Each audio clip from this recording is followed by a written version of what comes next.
Guerra, sociedad anónima. La privatización de los conflictos armados, mercenarios, PMCs y mucho más hoy en Velum Artis, actualidad militar y geopolítica. Soy Francisco Arzacampa y os voy a acompañar en este viaje para conocer un poco el presente, pero algo del pasado de estas compañías privadas de combate o de seguridad. Veremos esos dos términos que se mezclan y se entrelazan a veces de forma oculta. Para ello contamos con la ayuda de un nuevo amigo, espero, de Velum Artis, Francisco Rubio Damián, que también en su perfil de Twitter pone Paco, por lo tanto te voy a llamar Paco como a mí. Muy bien. Pues encantado, Paco, porque vengas a Velum Artis. Es todo un honor. Eres coronel del Ejército Español de Infantería de Tierra, bueno, que es el término exacto, coronel del Ejército de Tierra, en una reserva. Es importante ese dato porque lo que puedes hablar es distinto a que si estuvieses en activo. Pues, Francisco, es interesante que un militar, ¿no?, un profesional de las armas, haga un libro sobre, digamos, otros profesionales, ¿no? Es decir, otras personas que quieren hacerse profesionales de la guerra, ¿no? Es decir, esto es el eterno dilema, ¿no?, que pasó siempre, incluso yo tengo un libro, pues, toca hablar de él, es que este me viene a huevo, que es Cayo Mario, ¿no?, que es el primer, digamos, profesionalizador de los ejércitos a nivel, digamos, de Roma. Es verdad que Alejandro Magno y Filipo II ya habían profesionalizado también sus soldados y los llamaban mercenarios del país, ¿no?, porque les extrañaba a los griegos, ¿no?, que hubiese personas súbditos de un rey que cobrasen por ser soldados, ¿no? Entonces, claro, empieza un poco ahí, ¿no?, el dilema cuando es soldado, cuando es, digamos, mercenario, ¿no? Sí, bueno, tradicionalmente entendemos por soldado el combatiente o el combatiente potencial, el militar que pertenece a un ejército nacional. En ese aspecto, pues parecido a los que has comentado, de Alejandro Magno, por ejemplo, es muy remoto, digamos, que los ejércitos nacionales surgen con el Estado moderno, ¿no? Sí, Después sí. de la paz de Westfalia. Pero bueno, esos son... Me refería al dilema entre mercenario, ¿no?, y milites, sí, ¿no? El militar, que era cuando era un civil. El mercenario, para mí, y para el derecho internacional, pero vamos, creo que está bien definido así, el mercenario se caracteriza porque no sirve a su país. Es decir, un contratista de una de estas empresas, pero que solo participa en su país, o sea, del bando de su país, pues no se debe considerar mercenario al 100%, ¿no? Pues tenemos un siglo XXI, ¿no?, que está cambiando mucho las reglas del juego y es lo que en tu libro intentas reflejar, ¿no?, cómo se está privatizando los conflictos armados, ¿no? En el libro vas haciendo una evolución, ¿no?, un poco del término, primero, que es eso de contrata militar. Otro término, la diferencia a lo mejor de mercenario con otros servicios de subcontratas que veremos después. El juego legal también, como los distintos tratados internacionales regulan el mercenariado, que también en esto hay mucha broma, ¿no? O mucha coña con esto, porque, por ejemplo, en Rusia está prohibido el mercenariado y, bueno, todo el mundo sabe que Rusia tiene no solamente tuvo a la Wagner, sino a Redut, a Patriot y muchas más, ¿no? Y ahora tiene cada empresa grande su propia compañía militarizada, ¿no? Pues vamos a empezar, yo creo que podemos incluso seguir un poco el orden de tu libro, ¿no? Y es... el primer capítulo de tu libro dedicas un poco a privatización o digamos, un poco, voy a explicar un poco, es decir, el servicio público gestionado por lo público o privatizado, ¿no? Es un dilema que en el mundo actual, ¿no?, entre, digamos, bueno, la socialdemocracia y los liberales, ¿no?, la duda si el servicio público se tiene que dar por el Estado o el servicio público lo puede dar una empresa privada cumpliendo con los estándares que establezca el gobierno, ¿no? Pues esto, sí, claro, a la guerra parece que se está aplicando lo mismo, ¿no? Sí, parto de ahí porque quiero llevar al lector a través bueno, en esta primera parte tampoco me extiendo demasiado, ¿no? Pero sí lo suficiente para que el lector vea que la defensa nacional, que en un determinado caso se puede ejercer con tareas llevadas al extremo, pues de combate, no deja de ser un servicio público.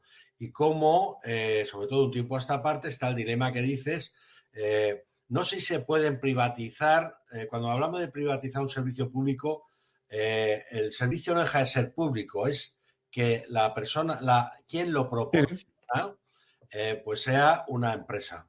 Y esto puede evolucionar y es normal que evolucione, ¿no? A principios del siglo XX, las telecomunicaciones, la telefonía, las empresas de telefonía, pues eran un servicio público. Entre otras cosas porque en algunos sitios era deficitario. En zonas rurales, pues no merecía la pena tener teléfonos, ¿no? Sin embargo, hoy en día no concebimos... Perdón, sí. Hoy en día estoy compartiendo en redes sociales para que lo vea más gente, perdón. Ah, vale. No concebimos, por llemplo, pues que la telefonía móvil esté en manos del Estado, ¿no? Nos parece bien a casi todo el mundo pues que haya empresas privadas que lo lleven. O sea, que esto puede cambiar con el tiempo. Entonces, lo que explico es que hay determinados servicios públicos, primero, que son muy, muy privativos del Estado. No solamente la defensa nacional, imaginemos la justicia, ¿no? La salud, la educación. Y estos que son muy privativos, el Estado tiene que mantener, si no proporcionarlo directamente, pues sabemos que la sanidad pues, y la educación también se puede externalizar y con buenos resultados en términos generales, pero sí tiene que mantener el control total. ¿Qué pasa con la defensa nacional? ¿Qué pasa con el Servicio de Seguridad Interior, las policías? ¿O qué pasa con el Servicio Público de Justicia, los jueces, ¿no?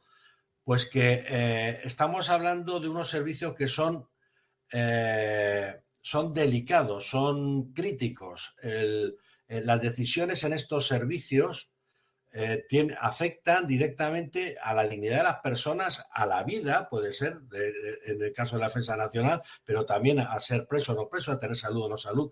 En fin, esa primera parte es para poner en situación dónde va a ir el resto del libro, que es donde se sustancia, ¿no? La primera parte pues es breve, paso por ahí, pongo algunos ejemplos para que sepamos de qué estamos hablando. Claro, es que hay que entender que no todo lo que hace el Estado es una función inherente al Estado. Es decir, hay cosas que se fue añadiendo al Estado, pero si nos vamos a los clásicos, ¿no? Que es el monopolio de la fuerza, ¿no? El Leviatán al que el pueblo le entrega sus libertades a cambio de seguridad.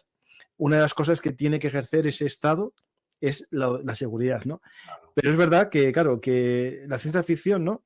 En los años 80 nos daba un panorama del futuro que en algunos casos acertó bastante, es decir, se está acertando, a ver, no las fechas, pero sí vamos viendo cosas que aciertan, ¿no? Y yo recuerdo una película que, bueno, que de joven vi mucho, que era Robocop, que era cuando la ciudad de Detroit privatiza a la policía y contrata una empresa para la función policial, ¿no? No hace mucho se hablaba que incluso Detroit tenía ese problema de bancarrota del ayuntamiento y que no podía ejercer la función policial, ¿no? Pues quién sabe si dentro de poco empezaremos a ver esa seguridad más ampliada, ¿no? Es decir, que el que vigila, digamos, un banco, de repente empieza a vigilar la manzana, ¿no? Y el que vigila la manzana, bueno, ya lo hay también, que le pagan un sereno, ¿no?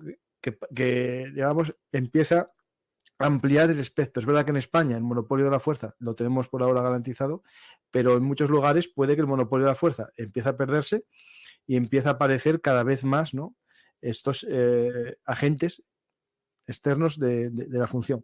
Pero claro, el ejército nos choca más, ¿no? Porque aunque es verdad que había antecedentes militares, ¿cuándo empieza, digamos, así a generalizarse la contratación de empresas privadas para funciones militares? Es decir, sí. ¿Hubo casos antes del siglo XX?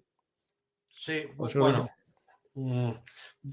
Como he dicho antes, cuando con la aparición del Estado moderno, los mercenarios, los soldados de fortuna, prácticamente desaparecieron y no volvió a haber mercenarios hasta el periodo de descolonización en África, después de la Segunda Guerra Mundial, todos esos años, y tenía su lógica, primero porque esos procesos de descolonización fueron un poco desordenados o muy desordenados a veces, y los nuevos estados que surgieron, pues ya surgieron en mitad de un conflicto armado y sin tener ejércitos nacionales preparados. Entonces, en muchísimos casos se recurrió a esta figura del mercenario.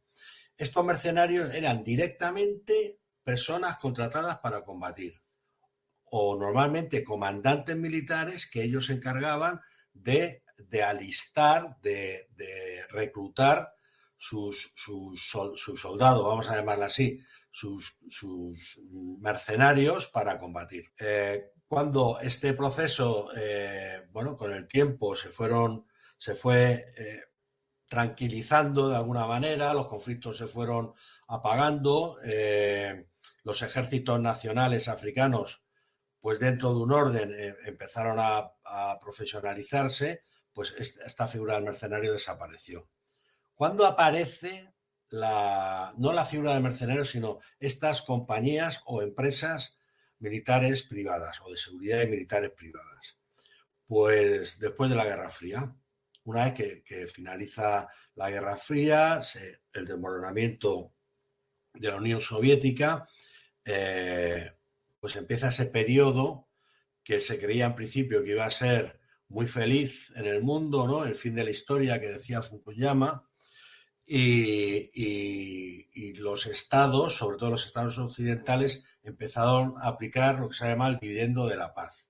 Es decir, ahora, después de la Guerra Fría, viene la paz, ha triunfado el liberalismo, han triunfado las democracias occidentales, no vamos a tener que estar preparados para grandísimos conflictos y se inicia un proceso paulatino pero imparable de disminución de los efectivos de los ejércitos nacionales. Los ejércitos de Europa, en general, pues se van haciendo cada vez más pequeños. Llega un momento que en muchos países desaparece el servicio militar obligatorio y dice, necesitamos ejércitos no tan grandes, pequeños, pero muy profesionalizados. Y es decir, ejércitos con pocos efectivos. Pero al mismo tiempo surge una necesidad de estar en zonas conflictivas fuera de tu país. Es decir, surgen, no es que surgieran, pero estallan, ¿no? Había muy pocas, y de repente hay un montón de misiones de paz, misiones internacionales de paz, o de imposición de la paz, o de mantenimiento, etcétera. Y esto requiere una cantidad de efectivos de militares que estén en operaciones fuera. Entonces, tenemos ejércitos cada vez más pequeños y cada vez con más compromisos de seguridad fuera de su territorio. Y empiezan las misiones internacionales en Centroamérica, en algunos países de Hispanoamérica, en Haití, en los Balcanes, en África también, en Angola, en fin.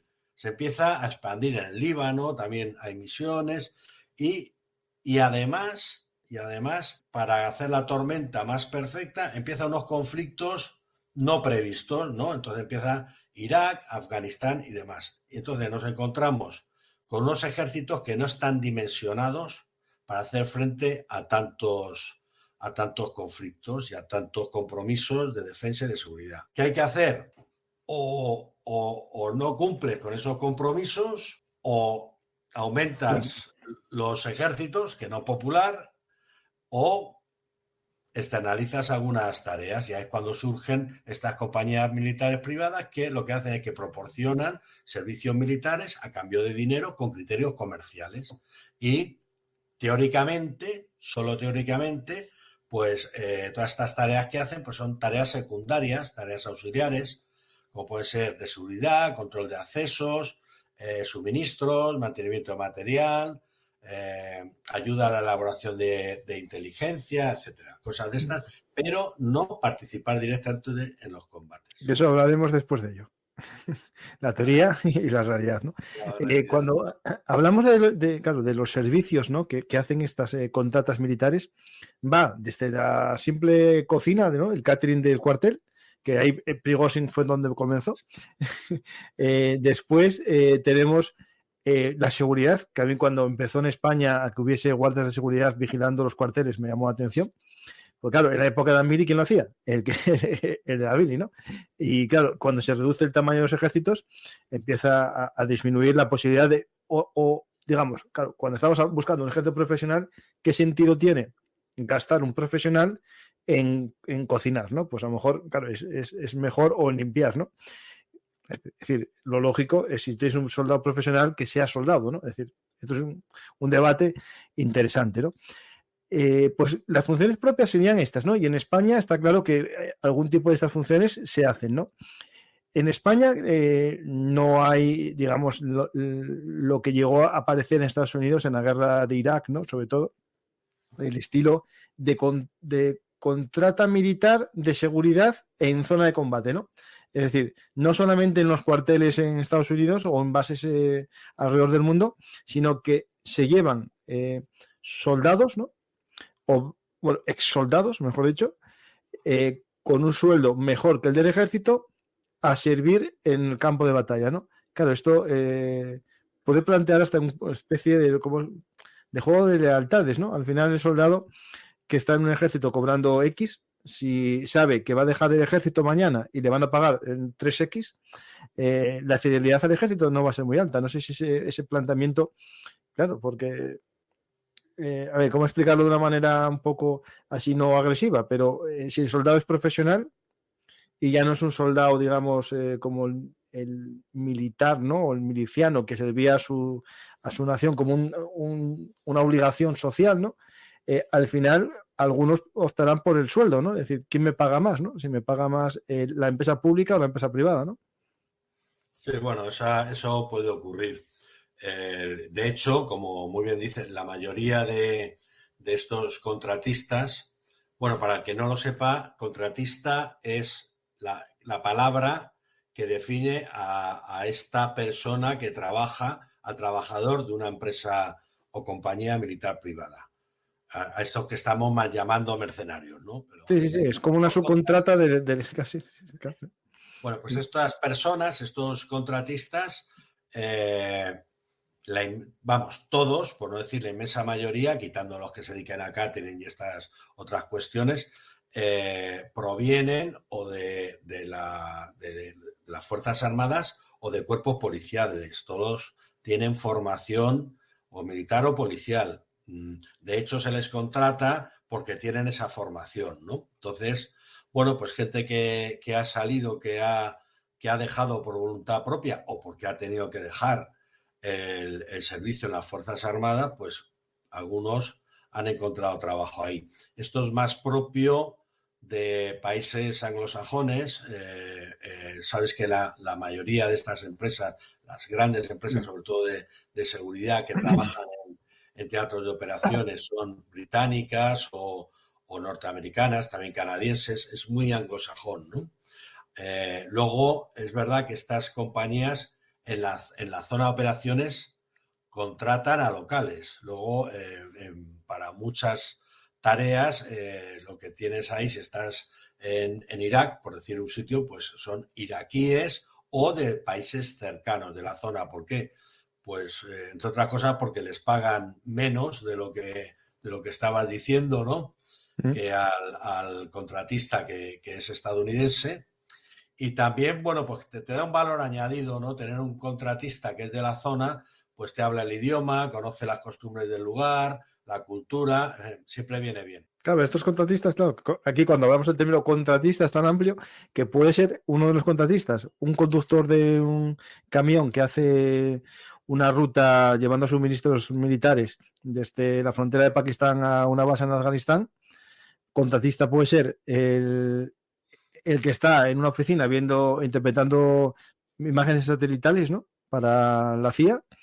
o un par de tíos armados hasta los dientes que están dando escolta a una ONG estadounidense en Afganistán, ¿no? Claro, al final, ¿cómo se puede diferenciar esto? O todas las empresas de contratas militares dan esos servicios, es decir, existen como empresas especializadas a ver, ¿cómo explicarlo?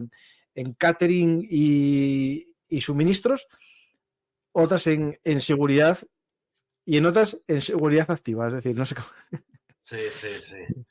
En servicios, yo le llamo servicios militares. Uh-huh. O sea, servicio militar es todo eso que nos imaginamos sin necesidad de que alguien sea militar, que en una zona, en un teatro de operaciones, todas esas actividades, no solamente de combatir, que nos imaginamos que el que lo hace es militar, ¿no? Sí. Cocinar, bueno, cocinar no nos imaginamos que necesariamente tenga que ser militar, ¿no? Pero hacer un traslado de prisioneros de guerra, pues eso sí, entender, sí, tradicionalmente vemos a un militar haciéndolo o teniendo el control, haciendo el control de entradas de seguridad en una base, en medio de una zona de operaciones, en una base militar, pues entendemos, vemos, nos imaginamos que lo hace un militar. Eso serían servicios militares, hacer suministros, hacer municionamiento, hacer mantenimiento de material y demás. Entonces, estas empresas, pues hay algunas que son unas grandísimas empresas multinacionales, generalistas, que dan prácticamente todo tipo de servicio. Y hay otras especializadas.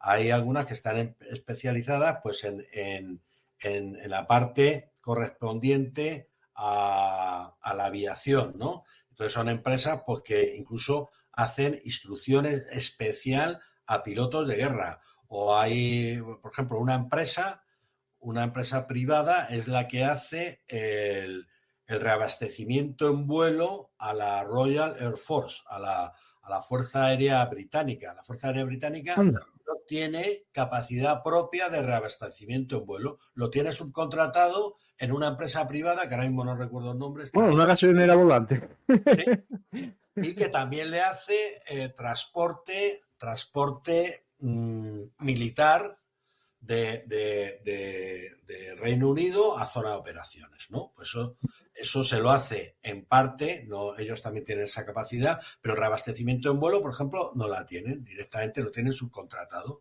Consideran que no es una tarea de riesgo que se haga pues en mitad pues sobre las aguas del océano y tal, en fin, no es una actividad sujeta a ser atacada en un ambiente hostil y lo tiene subcontratado. O sea que hay empresas, algunas muy especializadas y otras muy generalistas, hay de todo. Claro, esto que cuando hablamos de subcontratar hasta los aviones, ¿no? De cisterna, también viene un poco el problema que tuvo España, ¿no? Con la subcontratación de aviones de pasajeros, ¿no? Que al final dio, bueno, el accidente que todos sabemos, ¿no? Y la problemática que esto llevó a veces de buscar, ¿no? Cuando hay un problema, y esto lo digo yo, no hace falta que lo diga nadie, cuando en los contratos públicos se busca siempre el precio más barato, a veces eso genera los problemas que genera esta forma de concurso público, ¿no? Pero esto lo digo hasta ahí. Y eso llevó a España, en vez de buscar otros métodos de búsqueda de aviones privados, a meterse en el proyecto de Airbus, ¿no? Es interesante que todo esto que estamos hablando, ¿no? Por un lado, puede ir por una vía, digamos, de necesidad, ¿no? Es decir, el Reino Unido necesita, porque no tiene una gasolinera volante, ¿no? Pero a lo mejor Estados Unidos, que tiene 50 gasolineras volantes, opta por privatizar servicios, no por carencias de medios, sino por otros objetivos, ¿no? Y aquí vamos al quid de la cuestión, ¿no? ¿Por qué un gran ejército como Estados Unidos privatiza en PMCs, ¿no? En compañías militares privadas, los servicios en esta guerra y no en otras? Es decir, ¿por qué en la guerra del Golfo no lo hizo y en la guerra de Irak sí lo hizo? Alguien dirá que es la misma, ¿no? Son dos cosas distintas. Pues en primer lugar partimos de que estamos hablando de Estados Unidos, que es una sociedad en la cual la externalización de servicios es algo habitual. Es habitual, sí. Y está, digamos que está bien visto o no está mal visto. Es algo que para ellos es natural. Tú antes has dicho que la primera vez que pusieron a civiles, o sea, vigilantes de seguridad, a controlar la entrada en los cuarteles en España, pues la gente, yo lo recuerdo que hubo un debate nacional que salía en la prensa, pero ¿qué pasa? ¿Que es que los soldados ya no pueden hacer eso o qué? Sin embargo, yo lo había visto muchos años antes en Alemania, y te estoy hablando cuando era la República Federal de Alemania, ¿no? Fíjate lo que te digo, o sea, te estoy hablando del año 82, 83 o por ahí.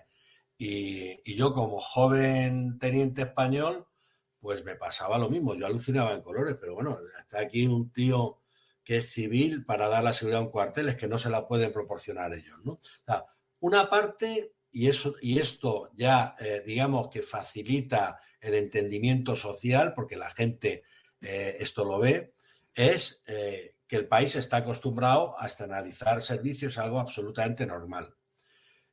Luego, otra parte es que se supone hay un factor económico, ¿no? Que es más fácil contratar un servicio que no tener unos soldados que los tienes que tener siempre ahí preparados para hacer ese servicio. Es decir, el factor económico es yo contrato una actividad y cuando la necesito ya no la contrato y dejo de pagarla. Sí, claro. Esto es muy discutible, esto hay que hacer los números muy bien porque no siempre funciona así, ¿no? Claro, esto es un fenómeno que no solo se da, interrumpo aquí, en lo público, sino también en lo privado. Empresas que externalizan su servicio de comedor o externalizan la limpieza. Y a veces cuando hacen números vuelven a cogerla, ¿no? Es decir, esto pasa también en el mundo privado. Es decir, no es solamente un tema de privatizar lo público, sino de subcontratar un servicio, porque esto es economía de escalas, ¿no? Es decir, yo sé hacer cosas bien, pero otras no, yo no soy una empresa de informática, no soy una empresa de limpieza, ¿no? Entonces, en los años 80 y 90 se hizo mucho esto y se fue cuando se generalizó la subcontratación, ¿no? Y ahora eso es algo normal, pero hasta los años 80, lo que ahora nos extraña en el ejército, nos extrañaba en una empresa. Es decir, antes una gran empresa tenía todo, ¿no? Sí, sí, ahora se tiende a la especialización y bueno, yo creo que sale más caro. Yo he estado gestionando un consorcio durante 5 años y hemos externalizado claro, un consorcio como era el que dirigía de gestión de un patrimonio histórico, que es una gestión cultural, turística y demás. Pues teníamos, los trabajadores de la limpieza eran nuestros, mantuvimos lo nuestro, pero las ampliaciones lo hicimos por externalización, ¿no? De manera que nosotros nos dedicáramos a lo que realmente sabíamos, que era la gestión cultural y turística y el cuidado del patrimonio. Pero ese servicio, la parte de ese servicio de limpieza que se subcontrata, sale más caro que cuando lo haces con tus trabajadores, ¿no? Eso es evidente porque hay un escalón intermedio que es una empresa que tiene que ganar dinero, si no, no existe. No, claro, no. Y luego lo que dijiste tú de que algunas contrataciones de estas las tienes que controlar mucho porque hay subcontrataciones y subcontrataciones, Claro, sí. y puede ocurrir pues lo que estabas contando antes, ¿no? Y al final ahora se limitó a 2 subcontratas máximo, pero antes se podía estar subcontratado ad eternum y cada uno con su margen de beneficio hacía que el final no fuese precario completamente. Y entonces en Estados Unidos, en Irak, hubo un momento que tenían más contratistas civiles que militares. O sea, en el despliegue norteamericano de Irak, cuando fue más numeroso, ¿no? Después a partir de 2003, ¿no? Los años que vinieron después, había más, el despliegue era más de contratistas, de empresas civiles que de militares propiamente dichos. Pues esto ahorra muchos efectivos, incluso para un ejército tan potente y tan numeroso como el de Estados Unidos, te ahorra efectivos. Y luego, si la zona es realmente complicada, pues tú te reservas a tus soldados para las cuestiones más complejas, más especializadas, más, entre comillas, militares, y el resto, pues, empleas a este otro personal que tiene formación militar o policial por otra parte. Y luego está las bajas, ¿no? Las bajas de este personal contratado, pues muchas no vuelven a Estados Unidos porque no son personal americano, personal local, y si mueren o son heridos o sufren cualquier percance, pues se queda ahí en Irak y digamos que tiene menos contestación social. De cualquier forma, el desplegar menos soldados, digamos que es popular, que tiene buena prensa y que da réditos políticos. Entonces tú puedes mantener un mismo esfuerzo operativo teniendo menos militares a base de contratar empresas militares privadas. Sí, pues tenemos este tema de la privatización, pero claro, si al final esto existe y es un negocio, empieza a aparecer, ¿no? Grandes empresas, ¿no? O fondos de inversión que empiezan a apostar, ¿no? por este negocio.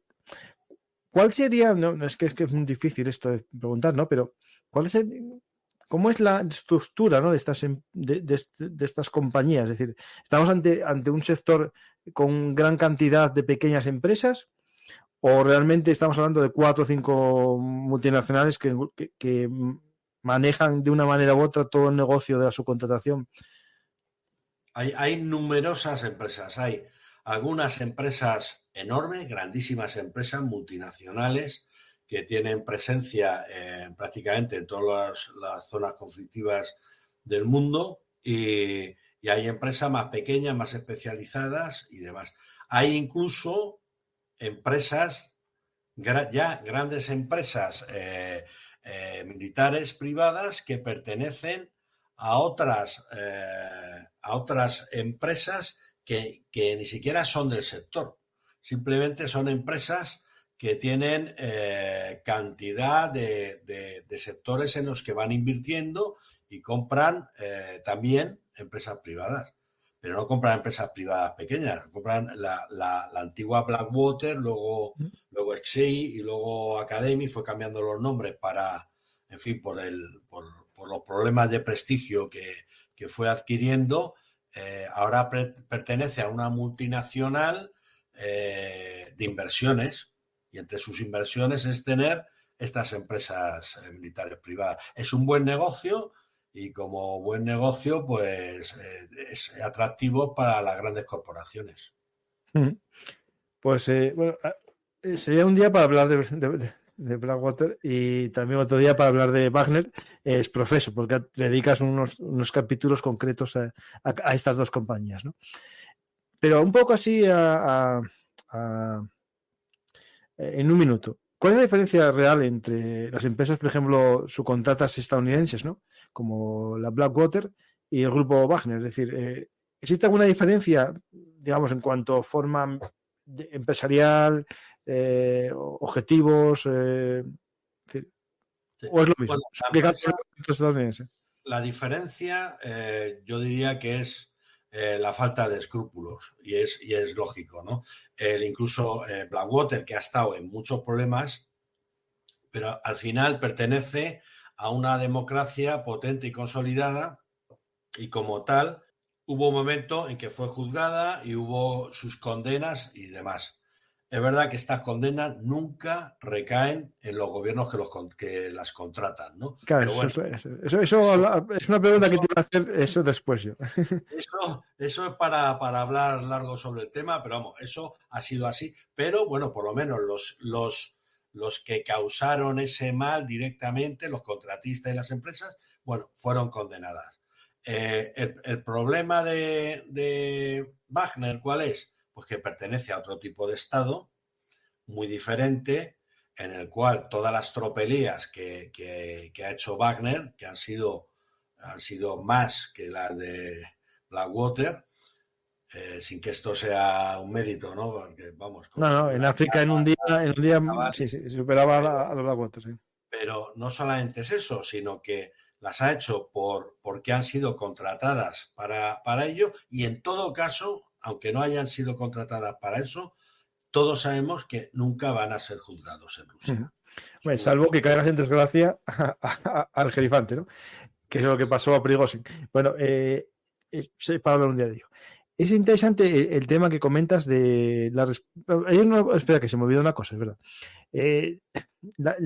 Para mí, una diferencia que a ver si me la confirmas o me dices que no, y así se me acaba esta duda, es que, por ejemplo, Blackwater al final es un negocio que, bueno, que da un producto al gobierno de Estados Unidos a cambio de dinero, pero la Wagner realmente durante un tiempo lo hizo en el Donbass cuando aparece en 2014, ¿no? Como esas operaciones, ¿no? Esos hombres de verde y otras cosas que hicieron allí en el 2014 y también en el 2022 hasta que Prigozhin se cae del cielo, ¿no?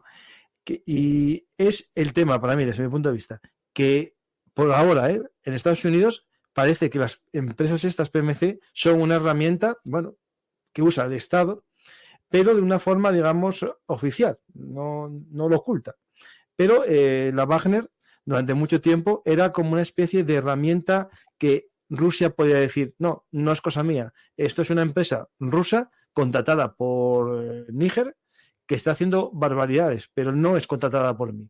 Es decir, es como una especie de mano izquierda que hacía asuntos turbios de Rusia, pero que podían negar su conexión directa, ¿no?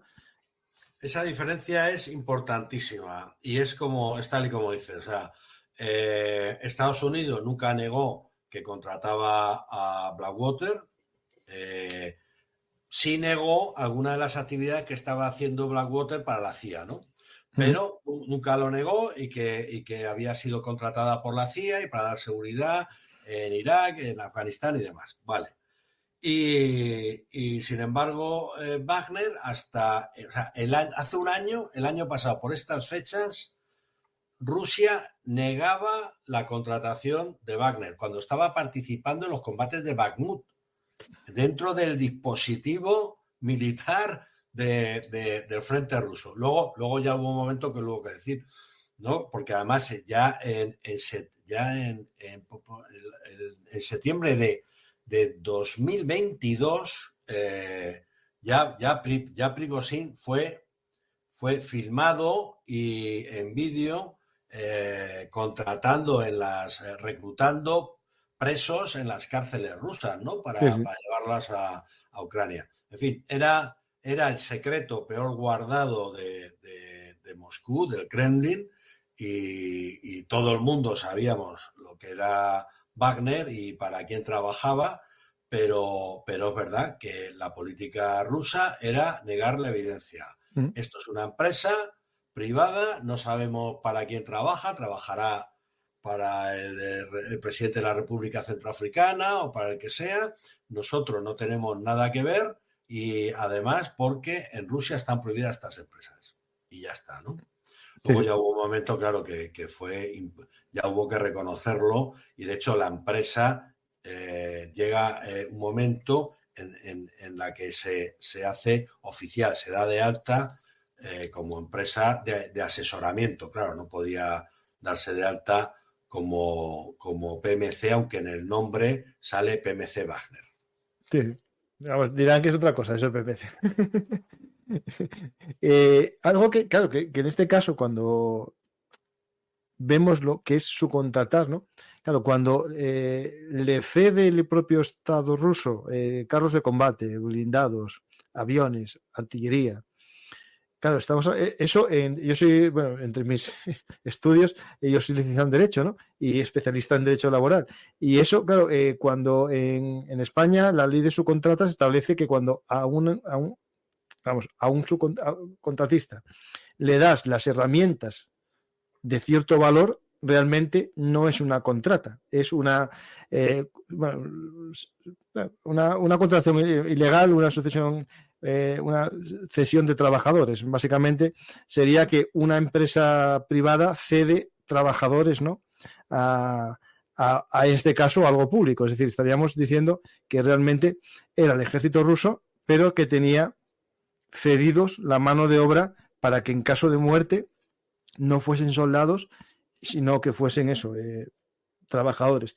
Realmente lo que hicieron en Bakhmut para mí no fue una contrata militar, sino una cesión de mano de obra. Es decir, cedieron trabajadores como una especie de, voy a decir una vulgaridad, como una ETT, que es el único caso en España que se permite legalmente la cesión de trabajadores. Lo digo Sí. como ejemplo para que se entienda, ¿no? Sí, el Wagner ha funcionado siempre como si fuera una agencia más del Estado ruso. De hecho, hasta que ya se quitaron la careta de lo que eran realmente, pues muchos analistas pensaban que era una especie de agencia encubierta del Estado ruso o algo parecido a eso, ¿no? Una agencia de los servicios de inteligencia ruso y demás. Pero es así, ha funcionado. Wagner solamente ha trabajado para Rusia, solamente para la Rusia de Putin, y además ha tenido todo tipo de prerrogativas, como si fuera bueno, ni siquiera las agencias del Estado las podrían tener, porque tú fíjate lo que te he dicho antes de la contratación de presos en las cárceles rusas para combatir con Wagner en Ucrania, era a cambio de obtener el indulto presidencial por 6 meses de combate en Ucrania, cuando el indulto presidencial en estos casos está prohibido por la ley rusa, ¿no? O sea que, pero ellos tenían manga ancha, o sea, era todavía algo superior a lo que podría ser una agencia estatal. Y bueno, tenemos, claro, estamos hablando de Rusia, Estados Unidos, pero claro, yo entiendo que todo grande tiene su deseo de tener una herramienta como los rusos de negación plausible, ¿no? Y hay un tema muy oculto que no se habla mucho, pero se sabe que están, que son las compañías de seguridad chinas, ¿no? Que todavía no son más bien PMS, dicen algunos, ¿no? Que son más de seguridad más que de combate, pero empiezan ya a tener demasiada fuerza, ¿no? O demasiada capacidad más que de ser de seguridad, ¿no? Sí, bueno, las empresas de seguridad son las que más abundan, ¿eh? Son mucho más, hay más empresas de seguridad que militares, y lo que pasa es que muchas de ellas son de seguridad militares. La seguridad es algo que no es militar, o sea, el proporcionar vigilancia y protección a un establecimiento, a una base, a un puerto, a una personalidad, a un convoy, eso es una actividad que hacemos los militares, pero no es una actividad militar propiamente dicha. Entonces, yo lo diferencio muy bien porque, bueno, eso es una actividad, un servicio que se da a los estados, pero también se da a otras empresas. Las empresas que tienen, por ejemplo, explotaciones mineras o petrolíferas en zonas muy inestables, en zonas donde hay conflicto, contratan a estas empresas de seguridad. Lo que le importa es que les den seguridad a su personal, a su producción y a sus minas, ¿no? Por decirlo así. Pero no les importan los servicios militares, no están en combate con nadie, y aunque es una seguridad armada, o puede ser armada, no contratan desminado, municionamiento, abastecimiento militar, cosas de esas, ¿no? Por eso a mí me gusta diferenciar lo que es una empresa militar de una de seguridad, aunque a veces hay zonas en las que se solapa, ¿no? Cuando esa seguridad se hace en una zona de conflicto a una base militar, por ejemplo, ¿no? Por ejemplo, hablando de seguridad, ¿no? y zona de conflicto, si no recuerdo mal, cuando empezaron en Somalia la piratería, antes de que se desplegase la operación Alacrán, ¿no? Sí, Alacrán, sí. Hubo el tema vamos. el caso del Alacrán, y empezó a desplegarse, y en España tuvieron que cambiar la ley para que las compañías de seguridad españolas pudiesen llevar cierto tipo de armas que no están autorizados, ¿no? En España. Es decir, ya se da una especie de compañía de seguridad reforzada, ¿no? Claro, porque el tipo de necesario pues para defender un buque, un barco de pesca, por ejemplo, pues es distinto, porque o sea, con una pistola, con un arma corta, que es lo que normalmente utiliza un vigilante de seguridad Sí, armado revólver, sí. en territorio nacional, pues no es operativa ahí. Y ese es un ejemplo de compañías de empresas de seguridad privada que proporcionan un servicio que no puede proporcionar el Estado. El Estado no puede poner policías en cada barco que pase por zonas donde pueda haber o no haber piratas. Puede poner un despliegue de buques militares, pero que no pueden estar en cada uno de los barcos y hacen una función muy importante, pero el armador del barco, si puede y la zona lo requiere, pues contratará a su propia empresa. Las empresas de seguridad normalmente no suelen ser tan conflictivas como las militares, que se emplean para lo que no se debe emplear, que es para participar en las hostilidades. Claro. Pero bueno, alguien dirá, claro, si mueren estos haciendo una operación ahí de hostilidades, no pasa nada, murieron 20 o 30 Claro. soldados, me vienen con la bandera en un avión y tengo un problema, mueren 30 miembros de una PMC. Digo porque habrá estados que piensen eso. Yo es verdad que no lo veo, porque el problema que tendremos con eso es, bueno, hay cosas que hay que ver, los motivos, ¿no? de una empresa para ir a una guerra, los márgenes de beneficio que buscan, ¿no? Y qué cosas podrían hacer también. Es decir, estos, claro, no tienen la disciplina que se presupone en el ejército, ¿no? Eso es el problema que se puede plantear en una organización de ese tipo. Porque, claro, hasta La qué límites. disciplina, la relación de mando, la formación. Los militares están formados para hacer y sobre todo para no hacer determinadas cosas, el conocimiento de las reglas de enfrentamiento, y luego la falta de impunidad. O sea, en un ejército que está en una operación, si algo ocurre, se sabe cuándo ha ocurrido, quién ha dado la orden, qué orden ha dado, si ha dado la orden de hacer eso o no, y en fin, todas las responsabilidades son, si se quiere, son fáciles de dilucidar, ¿no? Con estas empresas, una de las características que tiene, una de los motivos para los que se malcontratan algunas veces, es para lograr una especie de impunidad, ¿no? De que la responsabilidad no se sepa sobre quién recae cuando pasa algo, como mucho en el que comete la acción. Pero ya quién le ha dado la orden, si eso ni estaba en un plan de operaciones, ni estaba en ninguna orden específica, ni nada. Al final ahí todo se diluye y digamos que no pasa nada, ¿sabes? Claro, aquí en ese caso hay que intentar regularlo, ¿no? Es decir, a veces el derecho va siempre más lento que la realidad, ¿no? Y aquí hay como dos intentos, ¿no? Uno, el documento de Montreux, y el Código de Conducta Internacional para Proveedores de Servicios de Seguridad Privada, ¿no? Es decir, Sí.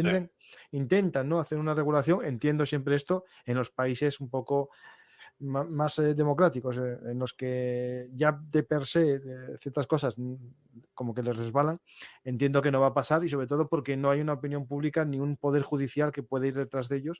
En los países más democráticos, ¿no?, y con división de poderes, especialmente bien eso, lo quiero restablecer eso, es el tema de que existen unas leyes, ¿no?, que regulan responsabilidades, ¿no? Y esto es lo que queremos ver, ¿no? Y hay que incidir en ello. Es decir, cuando una empresa subcontrata, por ejemplo, la limpieza en sus oficinas, pues normalmente tiene que pedir los boletines de cotización.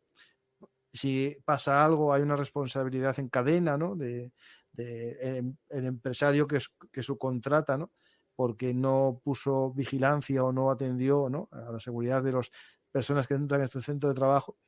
Eso, claro, cuando estamos hablando de ejércitos que subcontratan a compañías que van a sus cuarteles, claro, tendrán eso a nivel de España. Entiendo que funciona igual. Es exactamente lo mismo.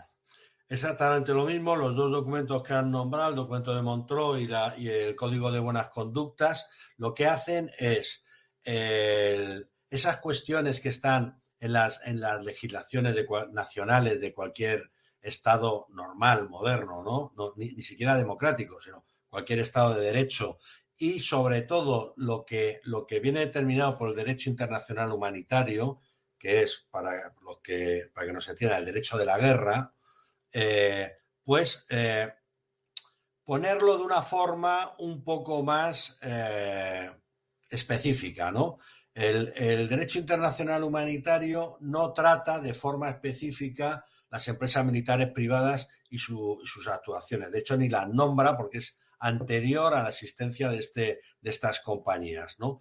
Pero lo que se dice ahí sí es de aplicación a estas compañías. Estos documentos es una manera de reflejar lo que dice el derecho internacional y que obliga a todos los estados en cómo deben actuar a la hora de contratar estos servicios de estas empresas de seguridad, porque estos documentos son para las empresas de seguridad y empresas militares, para los dos. Lo firman muchos, pero luego lo cumplen también muchos, pero no siempre, ¿no? Sí. Entre las cosas polémicas, ¿no? En tu libro dedicas un capítulo a la controversia, ¿no? Y tienes ahí un punto que es, espera, que se me acuerdo, perdona. Aquí está. Aspectos polémicos de la privatización de la guerra, ¿no? Y enumeras varios de ellos. Uno, que es la defensa nacional es un servicio público esencial y de riesgo, ¿no? Es decir, lo comentamos al principio del programa, pero es importante entender que no todos los servicios públicos son esenciales. Claro. Y no todos los servicios públicos esenciales son de primera y segunda generación. Eso sí que me acuerdo de cuando estudié, que existía como una evolución de los servicios públicos, ¿no? Y aquí hablamos que la defensa es, para mí, al igual que la policía, es esencial esencial básico, ¿no? Porque de él depende la propia supervivencia del Estado, ¿no? Sí. Muchos ciudadanos no lo ven como un servicio público, porque cuando les hablan de servicio público, de políticas públicas, piensan en otros temas, porque este es tan básico, tan elemental, que de él puede depender la propia supervivencia del Estado, ¿no? Su existencia. Pero luego es de riesgo y porque se puede llegar a ejercer con el uso de armas letales. Claro, entonces ya nos estamos moviendo en un tipo de servicio público en el cual, en mi opinión particular, digamos que cuando se proporciona, las empresas privadas pues deberían de usarse lo menos posible. Es decir, los criterios de empresa, los criterios comerciales, no se deberían de mezclar o se deberían de mezclar lo menos posible con un servicio que se da con el uso de arma letal, ¿no? Es algo tan extremo, tan delicado, que lo tendría que retener el Estado. No solamente la propiedad del servicio, sino la forma de proporcionarlo. Sí, sí. Más cosas que dices aquí interesantes, ¿no? El criterio de empresa no debe aplicarse a la guerra. Aquí el criterio de empresa, ¿qué es? La maximización de beneficios. Sí, claro, los criterios de empresa es el de oferta y la demanda. Si yo tengo una empresa, necesito que haya demanda de mis servicios. Si a mí me contratan Cuanto más guerra, mejor. Claro, si mi empresa es de servicios militares en zonas de conflicto, yo necesito que haya zonas de conflicto. No es que yo lo pueda provocar, pero ya digamos que ahí hay, hablando de conflicto, hay un conflicto de intereses, ¿no? Además, la situación ideal sería un conflicto de baja intensidad donde no hubiera casi muertos, hubiera muy pocos, pero de larga duración, que se eternizara, que nunca se resolviera, ¿no? Entonces, todo lo que pueda hacer yo para que como empresa, para que el conflicto se eternice, pero tampoco escale mucho, pues me beneficia porque mi empresa se dedica a eso y si no, tengo que cerrar. Entonces, a eso me refiero, ¿no? Los criterios de empresa, lo estoy resumiendo muchísimo, pero vamos, básicamente es eso. No se pueden mezclar con lo que estamos hablando. Estoy buscando ahí. El riesgo de la contratación local, un tema interesante, que claro, cuando vas con la máxima de máximos beneficios, vas a buscar la mano de obra más barata. Al Y final normalmente, cosas de la vida, la mano de obra suele ser barata en guerra, porque la gente no tiene otra cosa en la que trabajar, ¿no? Al claro, final, ¿qué pasa cuando contratas o qué pues desventaja tiene? tiene unos riesgos, ¿no? Está la parte positiva que he dicho antes, ¿no? Que es, viene bien para tu operación porque tienes personal local, personal que sabe cómo es la cultura del sitio, cuáles son las tradiciones, cómo se desenvuelve la gente, bueno, sabe el idioma, todas estas cosas, pero tiene su problema. ¿Por qué contratas locales? Contratas locales primero pues los vas a pagar menos, pero les vas a dar una formación. Entonces le estás contratando a personas de una zona en conflicto, en sociedades que están quebradas y divididas, y está ocurriendo, está demostrando que luego estas personas, una vez que tienen una formación paramilitar, han pasado a formar parte de los grupos revolucionarios, terroristas y demás del país en el que, de su propio país, ¿no? Pues un país en conflicto, donde hay terrorismo, donde hay subversión, donde hay todas estas irregularidades y estás formando a gente de ese país que luego va a participar en el lado malo, por decirlo así, ¿no? Es decir, esto se ha dado, ¿eh? Esto se ha dado demasiado a menudo que gente que ha participado en grupos yihadistas, terroristas, subversivos y demás, habían participado como contratistas subcontratados en estas empresas que a lo mejor hacían servicio pues, para Estados Unidos, por poner un ejemplo, ¿no? Entonces, eso es un riesgo de la contratación local. Y luego también el hecho de que, como se hace por ahorrar, volvemos a los criterios comerciales, los criterios de empresa, pues se es poco escrupuloso por controlar a quién se contrata y cómo, ¿no? Que preguntan aquí, medio en serio, medio en broma, ¿qué currículum vitae hay que tener para trabajar en estas empresas? Yo creo que puedo responder directamente, depende del puesto que vayas a realizar. Si te van a contratar de cocinero en una compañía de servicios de catering, pues cocina. Y si vas a ser militar, pues haber sido militar preferentemente, ¿no? Claro, si vas a usar armamento, pues tienes que tener ya esa formación, si no, Y mejor de fuerzas especiales que de pues una unidad ordinaria. Sí, sí. Ahí dependerá todo, ahí entra la ley de la oferta y la demanda. Dependiendo de tu claro. currículum, te pagarán X o 3X. Pues, por ejemplo, hay una cosa más sobre que es el mercado criminal de los servicios militares. Claro, que esto cuando alguien dice, no, cuando se legalizan las cosas desaparece el crimen, ¿no? ¿No?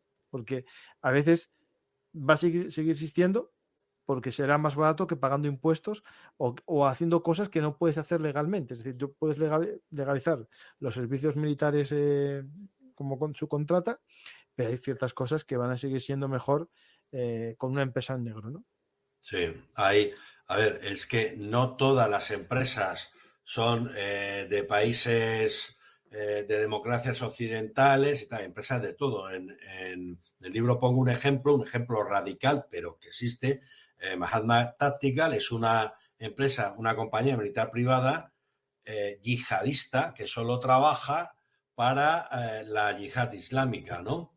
Y claro, una vez que tú abres el melón de estas empresas para que puedan participar en acciones armadas, pues en acciones armadas participan de todo tipo, ¿no? De un tipo y de otro, de un lado y del otro. Y lo hacen, pues eso, a cambio de dinero, porque venden un servicio.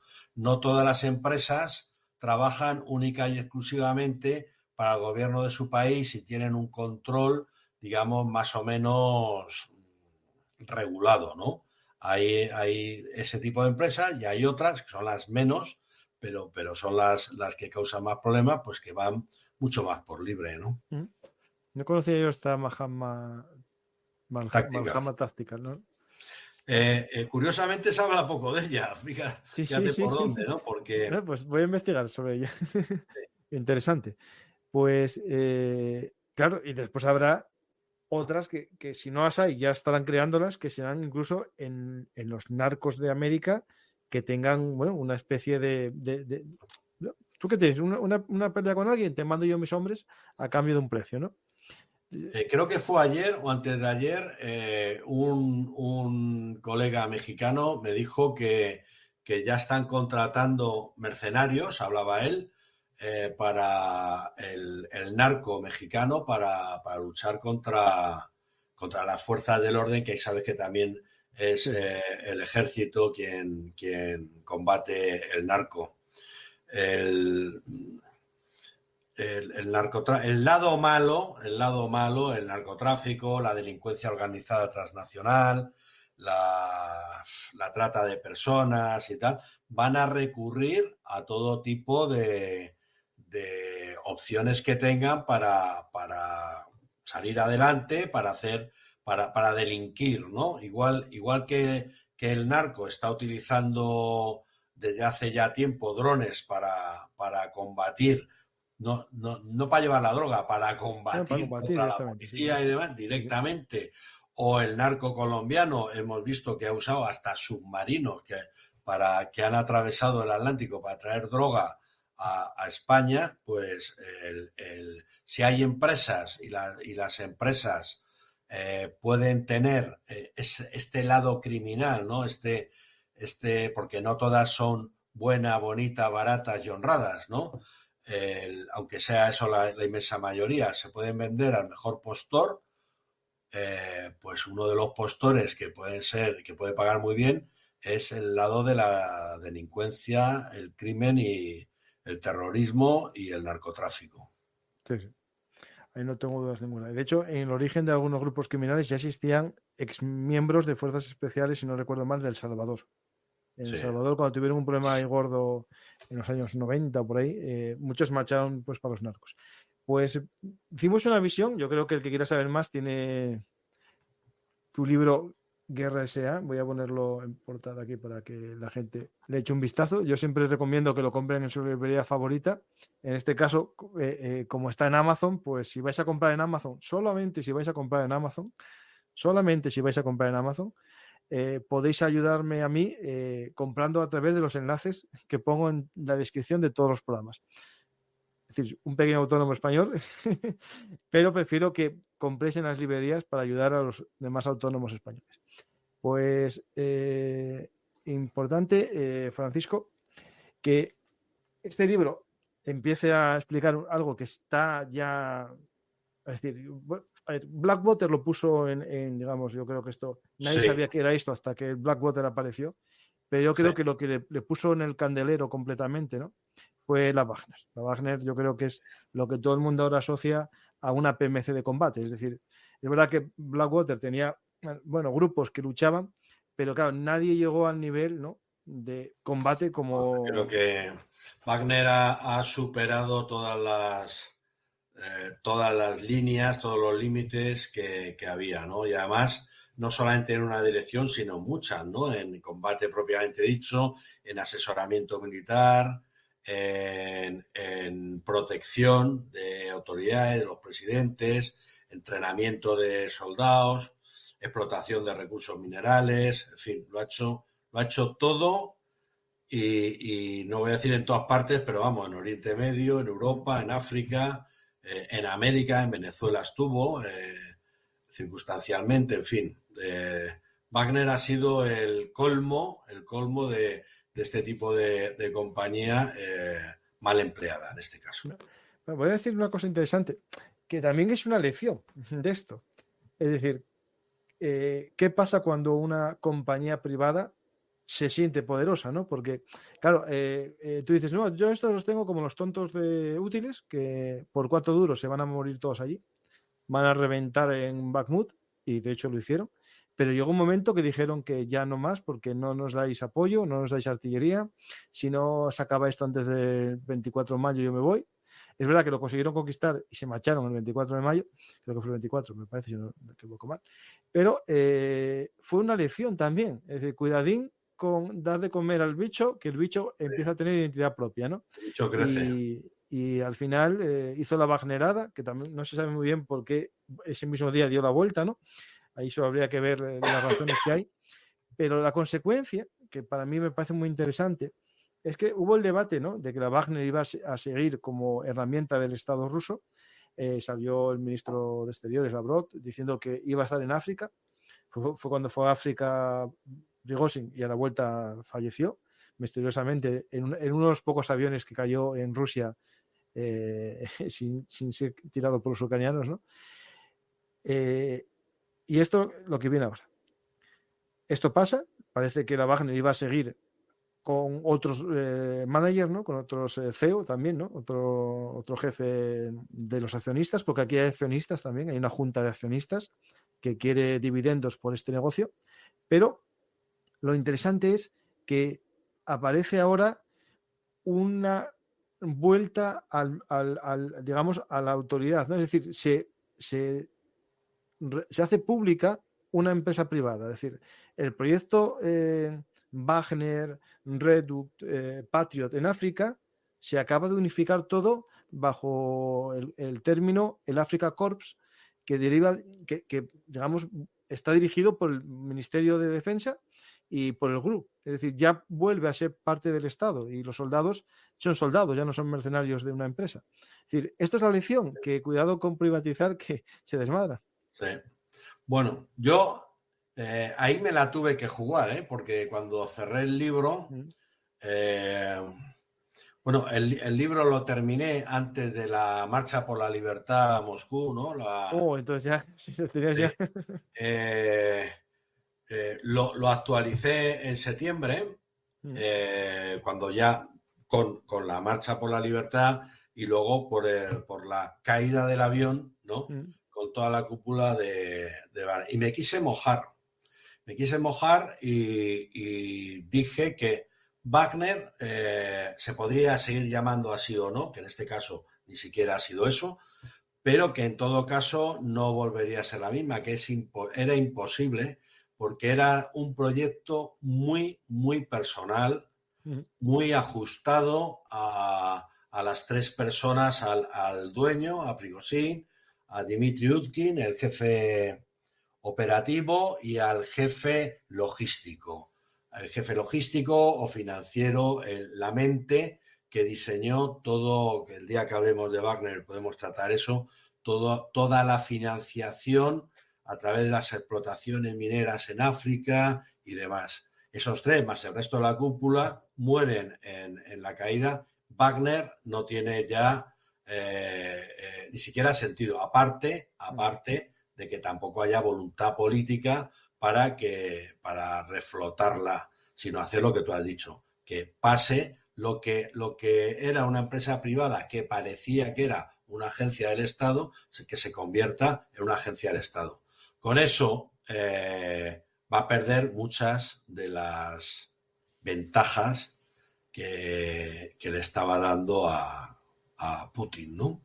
Pero Putin toma el control, que lo tenía, pero vio, como tú muy bien has dicho, que el bicho crece y luego resulta que te muerde en la mano, ¿no? Que tanto control no tenías. Preguntan aquí, es que me suena mucho el nombre. Executive Outcomes. ¿Te suena? Es que me suena el nombre de esa empresa. Sí. ¿Qué consideración tiene? ¿O Executive Outcomes, ¿qué consideración tiene? ¿O qué tipo de negocio, de empresa es? No sé ahora cuál es. Es que me suena mucho ese nombre. Sí, a mí me suena también mucho el nombre. Probablemente sea una empresa de seguridad, porque la mayoría son empresas de seguridad. O sea, esta es sudafricana, Esta es de Sudáfrica. Y se creó en el 89. Esta es la sudafricana. Debe ser de las primeras. Vale. Sí. Pues por eso me suena. Es que me sonaba el nombre. Sí. Sudáfrica es el país africano que tiene esa tradición de empresas, pero son empresas que no trabajan para Sudáfrica, son empresas que trabajan en África, que exportan sus servicios, suelen venir de Sudáfrica, casi todas, sí. Pues son empresas de seguridad y militares, también proporcionan servicios militares. Lo que pasa que normalmente, prácticamente siempre en zonas de conflicto subsaharianas, ¿no? Sí, sí.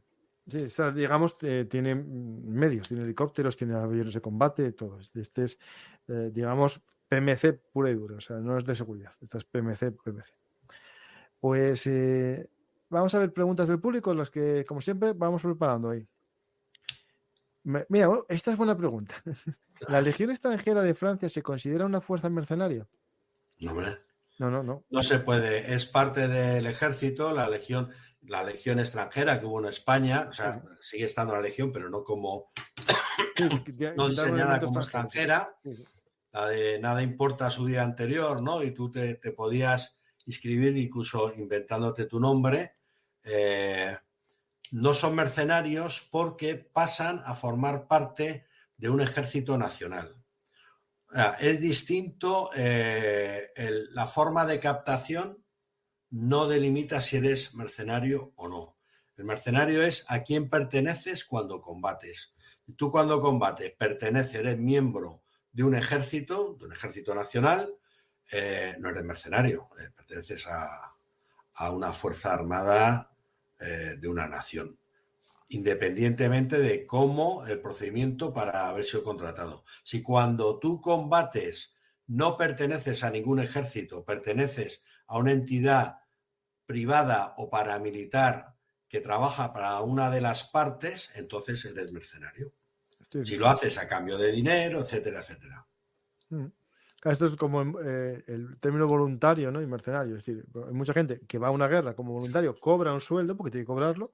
Claro. Puede ser que más alto o más bajo, pero si forma parte de una unidad de combate del ejército regular, no es un mercenario. Y forma parte de un ejército.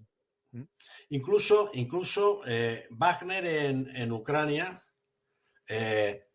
sin ser parte del ejército, es combatiente. Es combatiente porque forma con el ejército, está en su despliegue, es una parte combatiente, aunque no sea formalmente parte de la Fuerza Armada rusa, ¿no?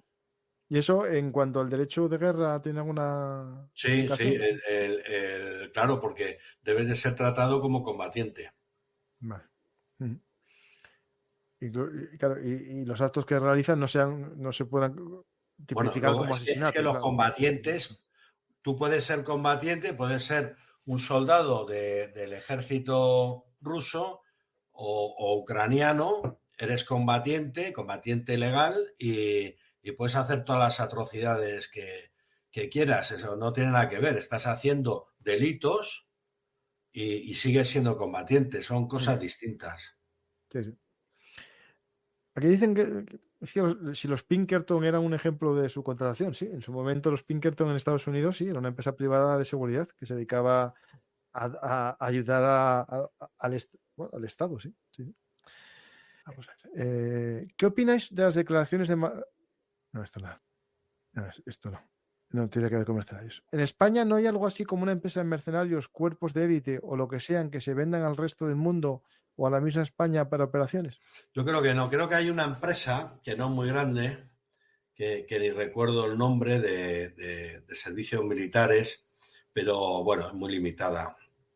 Yo conocí a uno que tenía una empresa de estas una vez. Sí. Pero no son empresas que te pueden poner miles de efectivos en un teatro de operaciones y tal. Son empresas modestas. A ver si encontraba el nombre. Según el derecho internacional, ¿en qué situación jurídica se hallan civiles que durante un conflicto en su país logren hacer prisioneros a miembros del PMC? ¿Serían considerados secuestradores? Vale, bueno, sí, pues... vale, sí, claro, sí. Por ejemplo, claro, sí. Si un civil detiene a un militar extranjero que está invadiendo tu territorio, bueno, es un acto a lo mejor de... No entiendo muy bien esto. Pero un secuestro de que no, sí, claro, estás en tu país y detienes a alguien que lo está invadiendo, eres un héroe. Sí, claro. Da lo mismo que seas militar o civil. A los insurgentes, no sé. No, los insurgentes, claro, si el gobierno del país está a favor de los que están en su territorio, consideran que es un secuestro, que estás haciendo una acción terrorista. Es que depende de... Claro. Tú dices Da en lo el mismo, secuestrar a un Donbass, civil en la extranjero que un zona, militar extranjero. en Crimea, por ejemplo, la península de Crimea formalmente, y como está reconocido internacionalmente, sigue siendo Ucrania. Claro. Entonces, lo que se haga en Crimea, pues depende de quién. Está controlada por Rusia. Si lo juzga Rusia, pues tendrá una consideración distinta de si lo juzga Ucrania, lo que se haga, ¿no? Mm. Sí, sí. Ahí dicen que hay una revista sobre ofertas a soldados de fortuna. Sí, bueno, las soldados de fortuna, ¿no? Soldiers of Fortune, que es tan vieja como yo en los años 80. Me suena haberla comprado alguna vez cuando era joven. Sí. Según China o India, teniendo tanta población, ¿por qué no tienen tanta fama como Rusia en el mercenariato o PMC? Yo creo que es por Bueno, decisión porque política de los estados. China hace uso de empresas de seguridad para las bases, para sus intereses fuera de China. Mm. Y bueno, pues hace contratación de empresas de seguridad.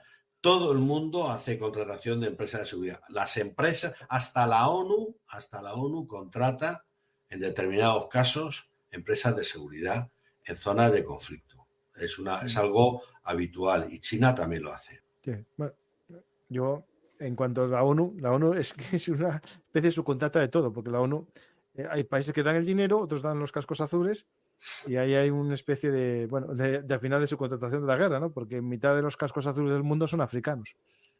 Hay un Sí, par de bueno, países que dan más. eso tiene mucha conversación porque se están empleando soldados.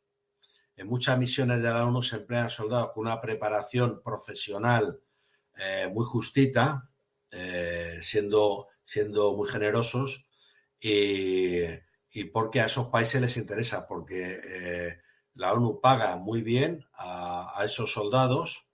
De hecho, no paga a los soldados, paga al país, y luego el país, ese dinero, los países serios, ese dinero se lo dan al soldado, y los países estos africanos, algún asiático, pues digamos que retienen parte o, por ejemplo, les dan el dinero pero no les pagan el sueldo mientras les dan el dinero de la ONU. En fin, hay muchas formas. Sí, yo hoy que eran, por ejemplo, imaginamos un dato, ¿no? 2.500 euros.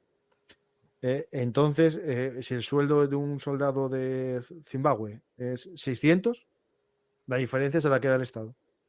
Por Bueno, el Estado, ejemplo, entre comillas. sí. Vamos a suponer que el Estado, sí. Sí. Eso, entre comillas. Pues vamos a. Se comenta que para la operación de ayuda humanitaria en Gaza se va a usar PMCs americanas para transportar del mar a tierra la ayuda. Bueno, es que a ver, meter marines allí es un riesgo, porque si los marines pegan 4 tiros, claro, los pega Estados Sí, Unidos. bueno, PMC, sí, se podría emplear, pero sería una PMC sin armamento, supongo. La Claro, verdad es sí, que no sí. sé cómo lo van a hacer, pero la forma de hacerlo se puede hacer por militares bueno, y haciéndolo con un acuerdo.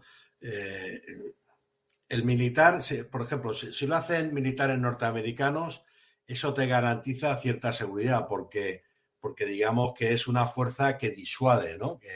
Que antes de atacarlo, pues te lo piensas. Y además, en ese punto solamente podría ser atacado, o sea, Israel no va a atacarlos, solamente podría ser atacado por personal de Hamas. Que entonces estaría atacando a la ayuda que le llega a los palestinos. Bueno, se podría hacer de muchas maneras. Se podría hacer con civiles. Open Arms son civiles y no es una empresa militar privada, o sea, es una Claro. ONG. Sí, sí. Yo lo haría. Yo lo haría.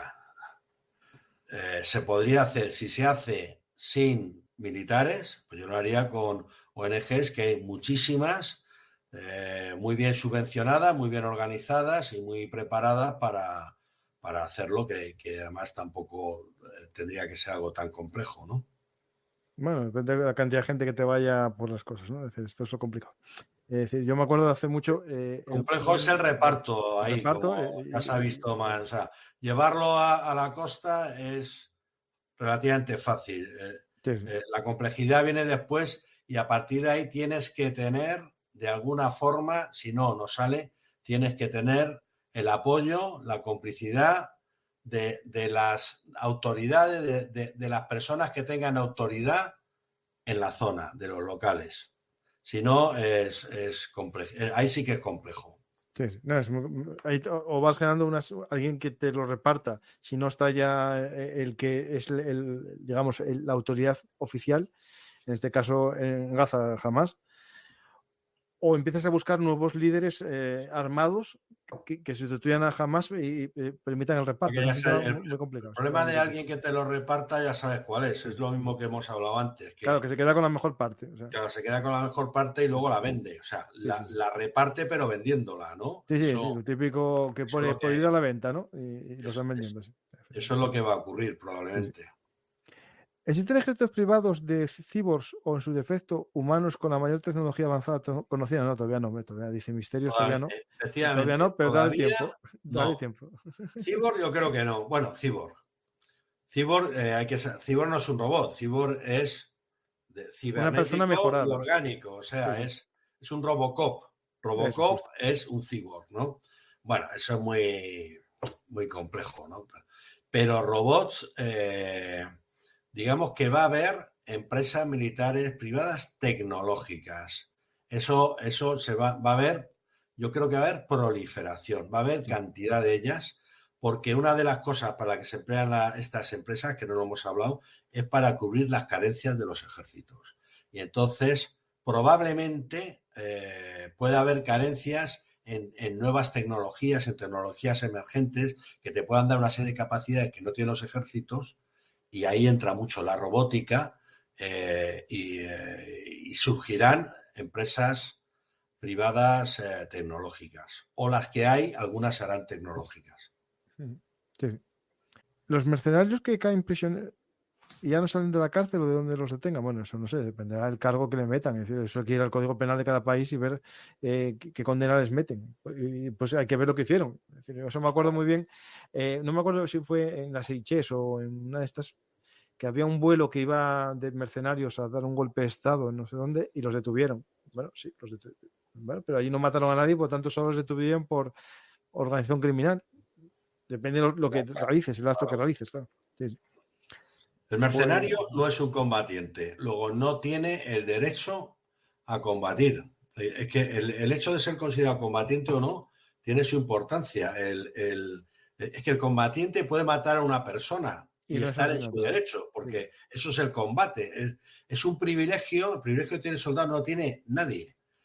Puede matar en unas condiciones a una persona sin juicio, sin que la otra persona sea culpable de nada, simplemente porque esté en un conflicto armado. Entonces, es muy importante determinar quién tiene ese derecho y quién no. Lo tiene el combatiente. Y el no combatiente, el mercenario, tal, no es combatiente. Sí, sí. Pues nada, Francisco, muchas gracias por todo esto. La verdad que fue muy grato. Esperemos que esta guerra SA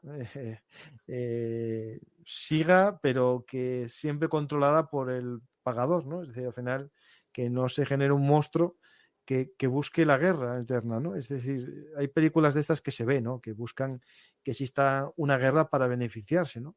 Y es el problema que nos podemos encontrar cuando hacemos de la guerra el negocio. Alguien dirá, no, siempre fue un negocio. Cierto, las armas siempre fue un negocio.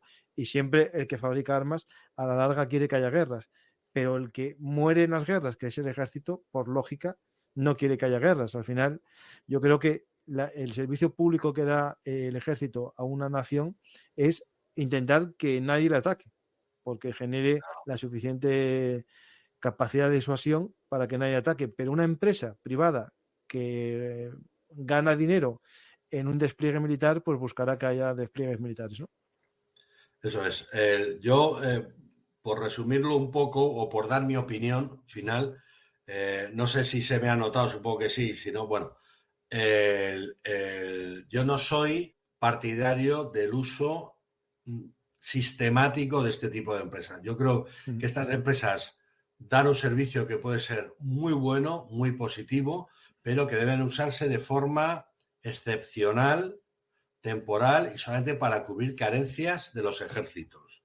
Y que la prioridad debiera ser precisamente los ejércitos nacionales, que los ejércitos nacionales estén preparados, dimensionados y equipados para todos los compromisos de seguridad y defensa sin necesidad de tener que recurrir a estas empresas. ¿Que no hay más remedio? Pues lo primero es la defensa y cumplir la misión, pero debería de ser, en mi opinión, algo excepcional, no algo dentro del procedimiento. Sí, sí. Pues muchas gracias, Francisco, la verdad, por este programa. Espero que vuelvas a hablar un día de la Wagner y que sería muy interesante, seguro que a la gente le va a gustar. Y cuando nada quieras. Más, ya, si quieres ya decir algo al público como despedida. Pues nada, muchas gracias por estar escuchándonos. Yo creo que es un tema del que hay que hablar y del que hay que saber, porque nos podrá parecer que nos afecta más o menos, pero al fin y al cabo luego nuestros gobiernos están ahí y tenemos que saber cómo se organiza nuestra seguridad y nuestra defensa nacional, que es una de las bases para que todo el resto funcione. Gracias. Pues muchas gracias, Paco, por este programa, y me despido de todos vosotros, como siempre, agradeciendo que estéis aquí. Espero que os haya gustado este viaje a la Guerra S.A., a conocer la privatización de la guerra. Esperemos que no sea un gran negocio, porque si no, tendremos guerras una detrás de otra. Por desgracia, la guerra existe, es algo que aquí en Benung Artis os contamos en este canal de actualidad, por desgracia, cada vez más cosas que nos llevarán a guerras, y en el canal de historia no hay siglos sin guerras o décadas sin guerras o años sin guerras en el mundo. Lo único que pasó es que en Occidente vivimos un tiempo, un gran paréntesis de conflictos en nuestro territorio, y parecía que eso era algo que no era propio de Occidente, ¿no? Y por desgracia estamos despertando, muchos están despertando a un mundo más real, ¿no? Un mundo en el que la violencia existe, y existe también los estados que se crearon para controlar y monopolizar la fuerza. Ayer mismo hice un programa sobre Haití, un ejemplo en el que el Estado no tiene el monopolio de la fuerza y por tanto es un Estado fallido. Un Estado no es el que dota seguridad social y más cosas, que también, y escuelas, que eso son funciones secundarias del Estado, sino el Estado es el que permite que el ciudadano tenga sus libertades bajo control, algunas, por lo menos el derecho a la defensa propia, a cambio de cederlas al Estado, tienes el derecho a tener todas las demás libertades que nos permiten los sistemas democráticos. Por lo tanto, es importante entender que si se privatiza la fuerza, será siempre en beneficio de la ciudadanía, no en beneficio del que controle al Estado. Lo digo así porque, claro, privatizar una empresa o privatizar la seguridad en una empresa no es lo mismo en una democracia, que tiene que velar porque esa empresa cumpla con los estándares democráticos, que hacerlo en una sociedad autoritaria en la que solo servirá para realizar los fines más perversos de ese Estado, ¿no? Pues nada más que esta reflexión final. Espero que os guste el programa y, como siempre, deis a me gusta, dejéis un comentario y compartáis en vuestras redes sociales para que más gente descubra Benung Artis, actualidad militar y geopolítica, y también, por supuesto, el canal de historia. Ya para finalizar, podéis invitar a un café, porque lo más seguro que este programa sea desmonetizado. Por lo tanto, apoyarnos aquí en YouTube o también en la plataforma morada, en Twitch. Si sois Amazon Prime, pues podéis apoyar al canal. Puede que esto me cueste censura en la plataforma de YT, pero bueno, es lo que hay. Yo emito en directo en varios sitios y, por lo tanto, todos sois iguales. Gracias a todos y hasta la próxima oportunidad aquí en Benung Artis, Historia Militar.